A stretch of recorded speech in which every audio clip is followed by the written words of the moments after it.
The final trailer for Disclosure Day just dropped, and it reveals something massive, not just about the plot of the movie, but about UFO disclosure itself. My name is Edo, welcome back to Orbeterra for today's breakdown and deep dive into the final trailer for Disclosure Day by Steven Spielberg. Alright, so the characters are going to be Josh O'Connor's protagonist, Daniel Kellner, a cybersecurity administrator at the agency known as Vortex. Then Eve Hewson is going to be Jane, Colin Firth's character, who seems to be the director or some kind of really hands-on higher-up in that security agency, Coleman Domingo, and Emily Blunt's character. We still don't know her name, only that she's a meteorologist from Kansas City. I am so excited for this movie because the main message is clearly that disclosure will come from the people, not from the government or the military. These are exactly the entities that have tried and are still trying as hard as they can to keep the truth concealed. So why would they reveal the truth now unless there was some kind of hidden agenda or convenience for them? And even if they reveal part of the truth, what is the value of that without the context and the parts that they do not want to disclose? So in such a heated moment in history where the former and the current president of the United States are in a battle for UFO disclosure, it's extremely valuable that a movie like this is coming out. It is a whistleblower, not a president. It is an experiencer, or rather a group of experiencers, not a black op program or a special task force. So the movie is going to revolve around Daniel Kellner. His journey in the film will go from cybersecurity administrator to whistleblower. Not only that, he can understand the alien language that Emily Blunt's character speaks. Do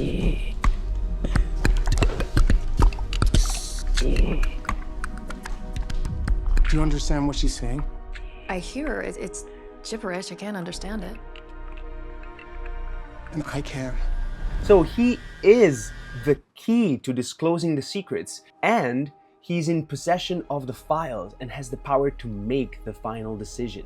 That's why when he's in the field and the crop circle forms around him, he is in the exact center of the circle.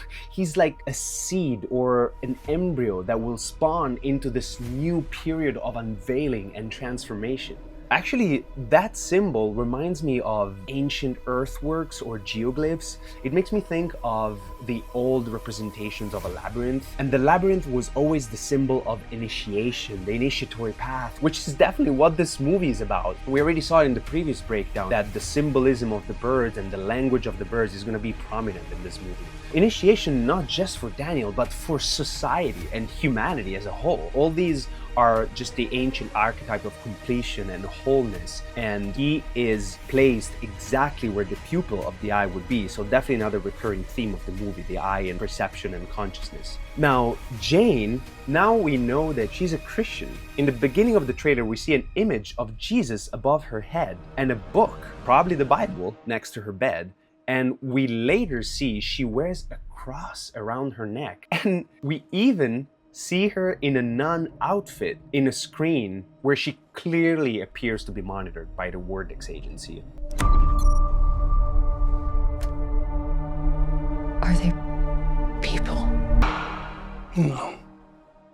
I would say this is also a callback to a line from the previous trailer, which says something along the lines of, "We owe it to 7 billion people." And a lot of folks online have pointed out that we know pretty much for sure now that we are at least 8 billion people of the planet. So people have speculated, is this a hint to the fact that 1 billion people on Earth are actually not people, not humans, but some kind of either hybrid or kind of like the usual trope of alien amongst us? Then we get this chilling scene where Jane and Colin Firth's character have a conversation, but she's in what's presumably her living room and he's back at Vortex headquarters. So there's some kind of mind over matter, telepathic communication between them. Speaking of, I also want to point out that the name of the agency is Vortex. And ward in Old English and Old Germanic actually means guardian or watchman. And actually, it's part of my name as well. My name is Eduardo, so Edward.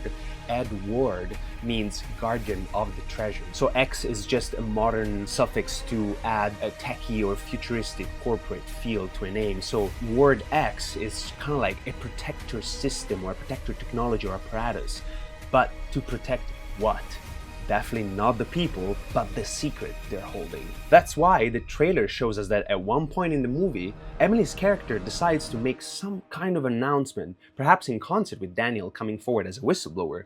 But these agents in black rush into the building and shut down the power. Before they cut the power, we also get a brief glimpse at one of the screens, and we see her teleprompter saying, "Nuclear threat looms over the continent and the world." So obviously this is part of her speech or her announcement, and it probably points out that the dire apocalyptic situation in America and on the planet at that moment in time. But to me, it's also a very clever Easter egg and a nod to the now well-established connection between nuclear power and UFOs. There's a wonderful book by Robert Hastings called UFOs and Nukes that solidifies the research on how many UFOs have showed up around nuclear sites, nuclear powered facilities, or places where Minutemen and missiles and nuclear acid was being stored, and sometimes activating or deactivating atomic technology. Yet another smart nod from Spielberg to the UFO lore.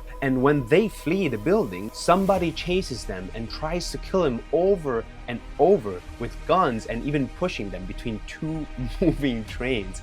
It's gonna be an action-packed movie, but at the same time, so wholesome. It's gonna be about humanity and our transformation. Actually, the actor Colin Domingo in an interview said when he finished reading the script of the movie, he bawled. He said, quote, "I thought it was one of the most beautiful scripts about our humanity. And I literally cried because Steven Spielberg believes in the possibility of the human beings we could be." So I just find that super compelling. In the beginning, I actually thought that Emily's character and her husband, portrayed by Wyatt Russell, were the kids that we see in the scene with the house and the forest. But now I'm pretty sure that it's her and Daniel who shared some kind of experience as children. Whatever happens, don't you let go. Something happened in that house, and now they're reliving it, hooked up to those machines. She's actually holding the same device that we saw her hold in the previous trailer, so there's something going on with that technology that they either reverse engineered from alien tech recovered, or something that they invented in like parapsychological research. Also, it seems to me like this experiment is taking place in a very different setting than the one in the Wardex facility. It doesn't feel high-tech and corporate, but more like field work. Even the people in the back are wearing normal civilians' clothes. So what I think is happening here is that they steal the tech from Wardex and try to investigate the phenomenon on their own, perhaps with the help of another agency that's independent from the government. And I'm pretty sure that Colin Domingo's character is the head of that agency. I might be wrong. I don't like to speculate so much, but this trailer gives us so much. It makes me so excited about the movie. Actually, the last trailer also gave us the first image of the craft in the movie, which we see again in this trailer, concealed in the clouds above the ocean.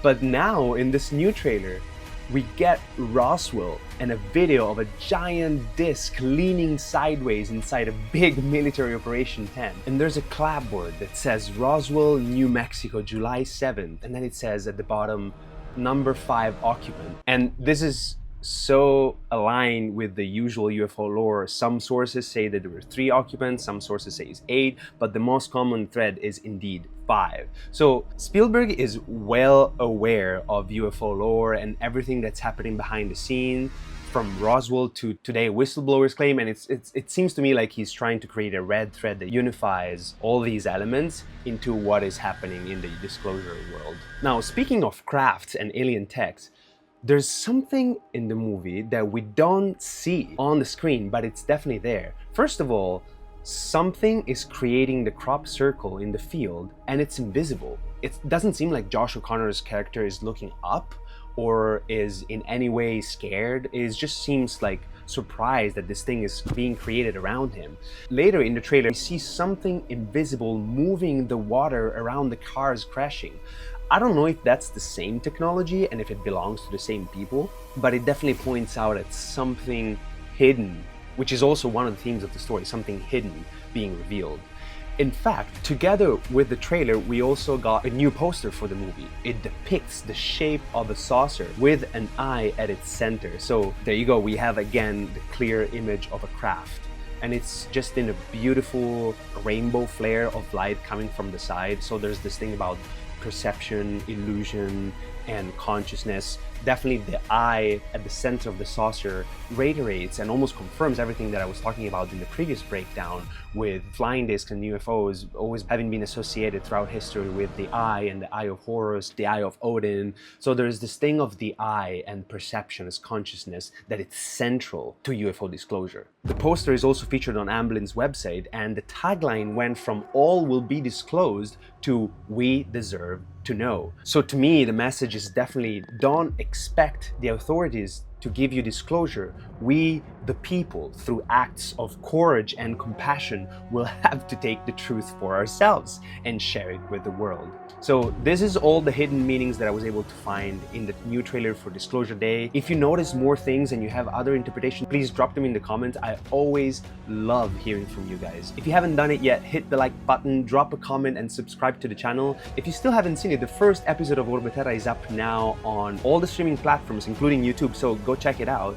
I'm about to drop episode 2, so make sure you follow and connect with me. I absolutely love reading all the comments. Please keep it going. I love interacting with you and being on this journey together. So stay curious, stay grounded, and as always, thanks for watching.